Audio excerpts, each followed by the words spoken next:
What's up, folks? It's Dr. Raymond LeBeau, and I'm coming at you once again from the X-Layer to provide you my thoughts on the brand new Alien Covenant film that just was released. So for the first few minutes, I will not be spoiling anything, and then I will be going into spoilers, but I will warn you, of course, before I get into that territory, because I don't want anybody to get spoiled, because you deserve to watch this film without being spoiled, because it's more interesting that way. Alright, overall, I have to say I really like this film a lot. I'm a horror fan, I'm a Alien fan, I'm a Prometheus fan. I really like Prometheus. Prometheus came out a couple of years ago. It wasn't directly stated that it was an alien film. They didn't call it Alien Prometheus, you know, as they probably maybe should have. But I get why they didn't, because in that film there wasn't a proper xenomorph, which is the name of the aliens that was given by the folks in, I think, Aliens is what they called, is when they first started calling it a xenomorph. Anyway, there wasn't a proper one, and so I kind of understand, but then again, you did have that ship that was in the original Alien in that film, and that film was intended to explain who these people were, or this race of creatures, right? Beings that we saw as the space jockey in the original Alien film. And so it was loosely connected as far as like the periphery, as far as like what the marginal film goer might understand. I know that the hardcore Alien fans all knew this is like an Alien film, and plus Ridley Scott was directing it, and he had a right to kind of do whatever he wanted, and I'm sure that's what the studio allowed. I remember when that film came out, and by the way, I love that film when it came out. I know there's mixed reactions to it across the world, but for me, I really enjoyed it a lot. Yeah, there are a couple of plot holes here and there, but like overall, it looks freaking great. And the acting was fantastic, and the visual design was amazing, and the directing was great. I mean, there's so much to watch and enjoy in that film. It's pretty much sci-fi eye candy. On top of like they're having a really interesting narrative that kind of, if you're into the Alien lore, it's very captivating. It's like a very captivating storyline. So I was captivated the entire time. I love that movie. Really did like it. I've seen it several times since the time that it was released. I was really excited. I remember at that time when Ridley Scott said there's at least 3 more films between this film and Alien. I was like, really? Are they actually going to get there? And I remember I was a little bit concerned because the film didn't make a lot of money. It didn't make like the boatloads of money that the film would need to make in order for them to make a bunch of really great sequels that would connect it to Alien. The original Alien that came out in the 70s, also directed by Ridley Scott. Anyway, so some years passed, and then, of course, Ridley Scott, who had been having sort of a rough time as far as like getting like critics and audiences to really love his films, finally hit with The Martian. So The Martian came out about 1.5 years, 2 years ago, with Matt Damon. Really great film, and people loved it, and it was a huge success all around. And won, I don't remember if it won a bunch of Academy Awards, but I know it was nominated for a bunch of Academy Awards. Anyway, that I'm assuming gave Ridley Scott the clout he needed to say, hey, I want to make my next Alien film. And the studio was like, sure, boss, you can do whatever you want. And so finally, he got to get this current film going, and thank goodness he did. It's such a great follow-up to Prometheus. I watched Prometheus yesterday before I went to watch the film, so I suggest you do that. I suggest you throw in Prometheus beforehand, just so you get like a really strong awareness of like what happened in that film, why the characters that maybe pop up in this film might behave the way they do as related to the things that they did in the first film. It'll give it a little bit more gravitas, a little bit more weight overall to the story. Anyway, overall, I really like this film. It's very dark. It's a dark film. It's a darker film than Prometheus. Prometheus was a little bit more optimistic. Overall, this is not, and I really like that about it. It was like a very sort of classic sort of horror, and I really liked how there were like some really slow parts to it, but the slow parts, like, you know that Ridley Scott was just like having a field day, like kind of trying to communicate visually, which is what he does as a filmmaker, in a way that, you know, generally will turn off the general audiences, but like the hardcore sci-fi people will just eat that shit up, and I did. I ate it up. Anyway, overall, love the film. All right, so that's my overall thoughts on the film. Out of 5, I'm going to give it a 4.2, 4.3 roughly points, and I recommend you go watch the film. Don't let anyone spoil it for you. Go watch it sooner rather than later. Anyway, that's that. All right, I'm going to get into spoilers now, because this is sort of a film that needs to be talked about in fine detail, and so here we go. All right, folks. Whew. All right, so the engineers. So the first film introduced us to the engineers, right? And they had that crazy first scene where you had one of these like tall, giant, bald, albino type of creature, people, whatever. Assumingly on Earth, like disintegrating himself into the water, introducing cells that could eventually mutate into people, right? This probably happened like, I don't know, a few billion years ago. And then through evolution, we became us. So it implied, it didn't directly state, it implied that these engineers sort of seeded the planet with the genetic material needed to create humans, right? And so now flash forward to the present, which is about, I don't know, maybe 90 years ahead of where we are right now. I think it might be like 2090 maybe, roughly, in Prometheus. Roughly. Anyway, so now we are like kind of Dr. Shaw and her husband, they figured out, oh, well, these beings exist and this is where they are in the universe. Let's go see, let's go talk to them and figure out like why we are here and what role they played in our creation, right? And so we know how that all went. What was really interesting about that whole situation was that it was implied that these engineers were like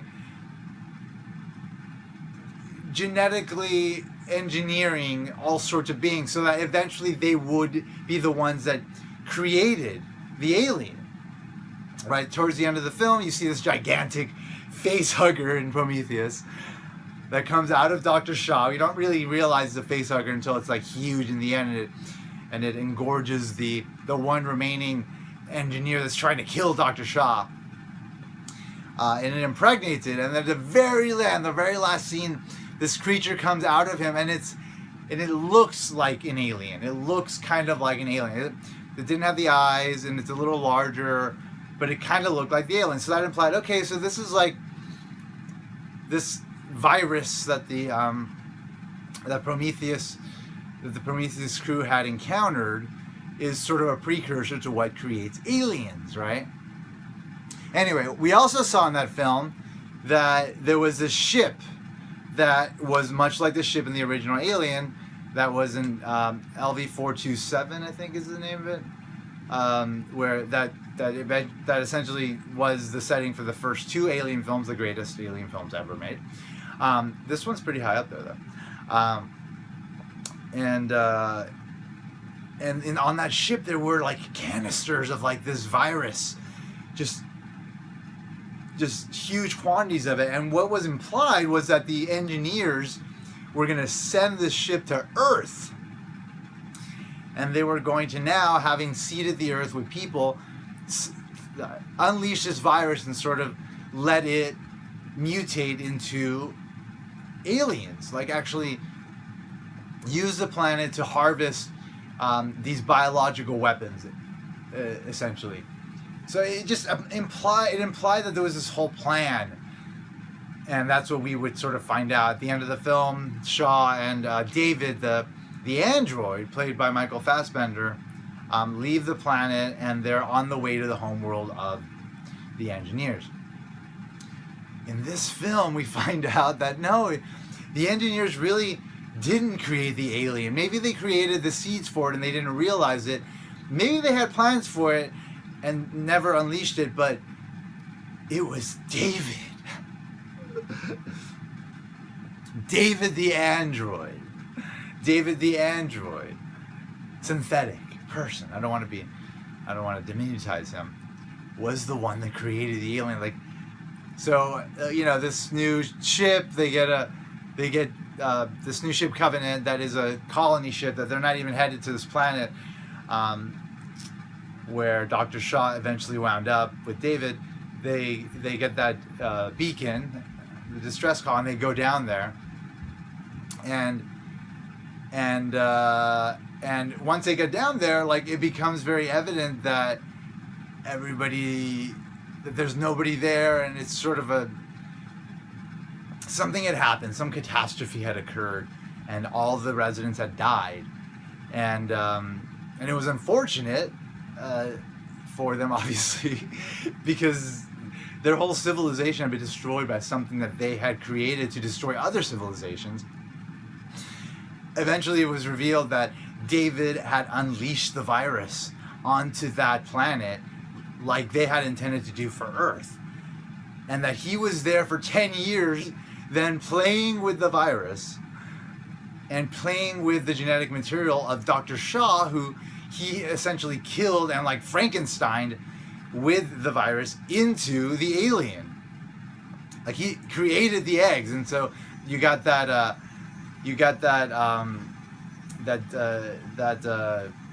first xenomorph, and you got those first face huggers, and then that of course led to the alien. So we finally do see the alien in the film, and it's very cool to see it. But in my mind, it certainly wasn't the main event, and it didn't need to be the main event, because obviously the film itself is a sort of simple. Is like the fifth in a series, right? Like, or let me see. There's Alien. In my mind, there's Alien 2, Aliens, and then there's Alien 3. Even though most people don't like Alien 3, there is a director's cut of Alien 3, directed by David Fincher, that is actually pretty good. It's the most sound sort of version of what he intended. It's not great. Again, like, the studio did meddle quite a bit, and it did kind of ruin what Fincher had intended to do there, but it's a decent film. So I ignore Alien 4 because Alien 4 is horrible. Resurrection is horrible. But Alien 3 is worth watching the director's cut if you watch it. Anyway, if you include those three and then ignore the Alien vs. Predator stupid films and just go to Prometheus and now this film, there are 5 films.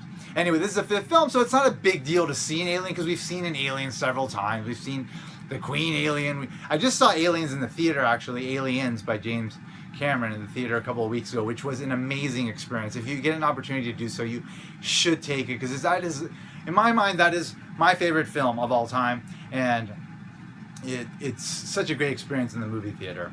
Anyway, so this is essentially the 5th film, so we've already seen aliens, we've seen xenomorphs, so it's not a huge deal. It's cool to finally see them in this story and kind of get this connected to Prometheus in that very concrete way, so that now we understand that film is directly related to the alien film. At least the general audience understands that, and they don't have to have doubts anymore or whatever. And maybe that'll give a little bit more prominence to that film now that audiences will understand. If this film hits, there weren't a lot of people in the audience for Alien Covenant, so in the opening night, which is not common for opening night, but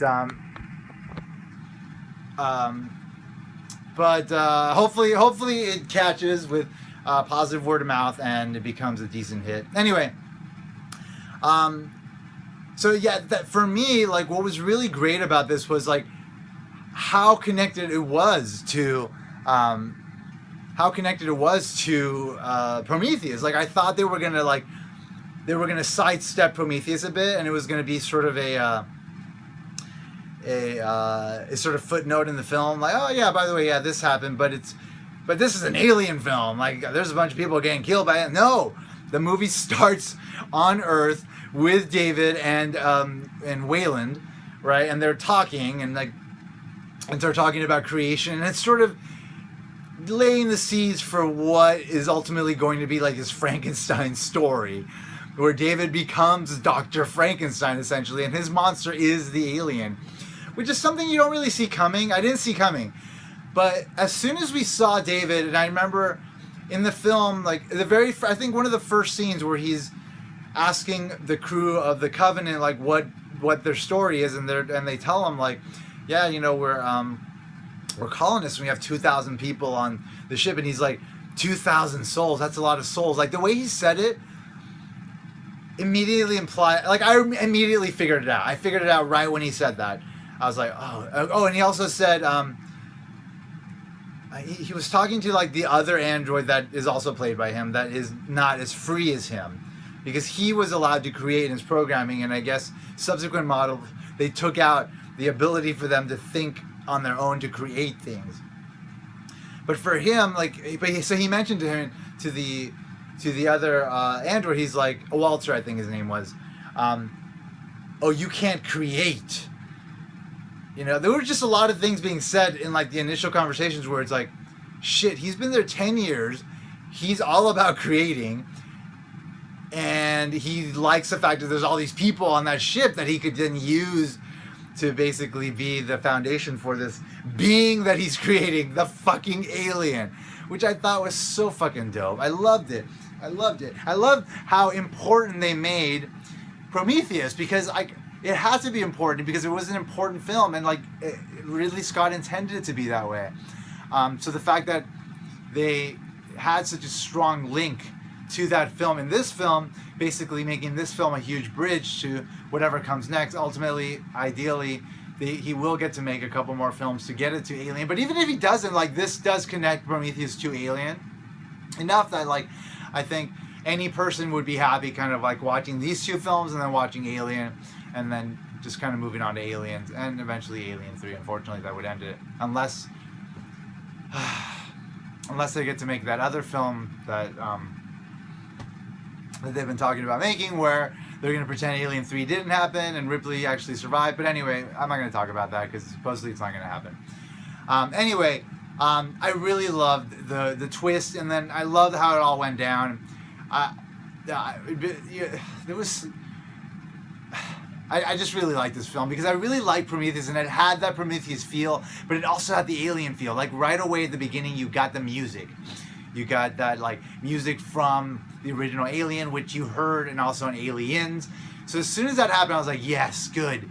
Connect to the series. Not like explicitly, not like, look, we are aliens in your face, but like, yeah, like subtle like elements that kind of make us feel like we're part of that world in the original Ridley Scott film. Like the technology of the ship felt like that technology. The sentient voice in the ship was called Mother, the computer. That's the name of the computer. Was it Mother or Father? I know Mother was in one. No, Mother was in the first one. I think Father was the one that they did in the fourth one, Resurrection, or written by Joss Whedon too.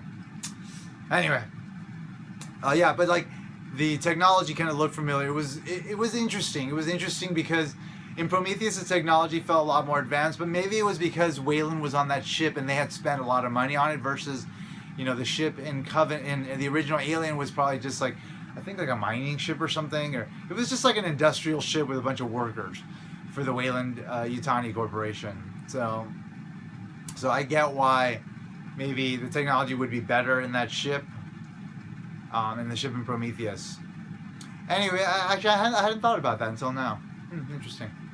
Anyway, like the film had a lot of elements to really connect the two films. Anyway, my final thoughts on this, really dark. I loved how dark it was. Like, it was not optimistic. At the end of Prometheus, like, Dr. Shaw leaves the planet and you're like, okay, they're going to go to this planet and they're going to figure out, like, what these engineers were doing. Maybe, like, it'll be there'll be a positive sort of vibe to like the next film, but this got even darker than the last film. And I'm telling you, like, it just kind of descended into this like dark kind of Frankensteinish story. And then in the end, like David's able to kill Walter, I guess, pretend that he's Walter, get all the survivors into the Covenant ship. They're leaving the planet. They're going into hypersleep, and then they realize it's fucking David, and he's got them. He's getting them in hypersleep, and he's gonna have the free reign of the place. And then he like takes out of his body like those two embryos of like the facehuggers, and it's like, shit. This motherfucker, this Frankenstein motherfucker is going to just have free reign of all these people, and he's going to create the alien, and maybe we'll see, like, I hope we'll see like the alien mother at some point, like him like kind of, you know, just proud of his creation, the alien mother. I don't know. I just really like this film, man.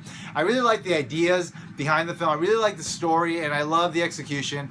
I love, again, how like it was slow and fast, and like it was an art film, and then it was a horror film, and then I like that a lot. For me, it worked. It really worked. It was a really great experience, and I was really happy to go down this like really kind of weird and awesome rabbit hole that gives so much more interesting story to the Alien canon, which, you know, it's just great to get like more films and like these great series that every now and then like I'll pop in and do like a marathon of. It's great to get more films in that lineup, you know, so that those marathons can be longer, and like it can have more sort of narrative weight overall, because you understand other elements in new and different ways than you had otherwise done. Anyway, overall, really happy with the film. The directing, the acting was fine.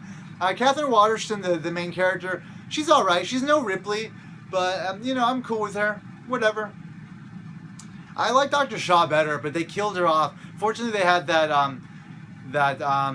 so there's a Prometheus epilogue I forgot to mention in the non-spoiler part. I hope people do check that out before they watch this film, because it's a nice little bridge from Prometheus to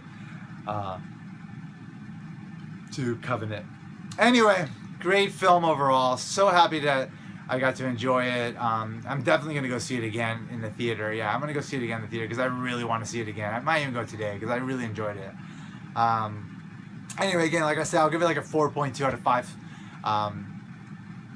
And again, I highly recommend it. You guys should go check it out. Anyway, thanks for checking out my content. Thanks for checking out my channel. If you haven't already done so, make sure to subscribe. You can do so right here. I always point the wrong direction. It's actually right here. And as always, if you haven't already done so, put an X in that box, folks, because ain't nobody checking me. Take care. Bye-bye.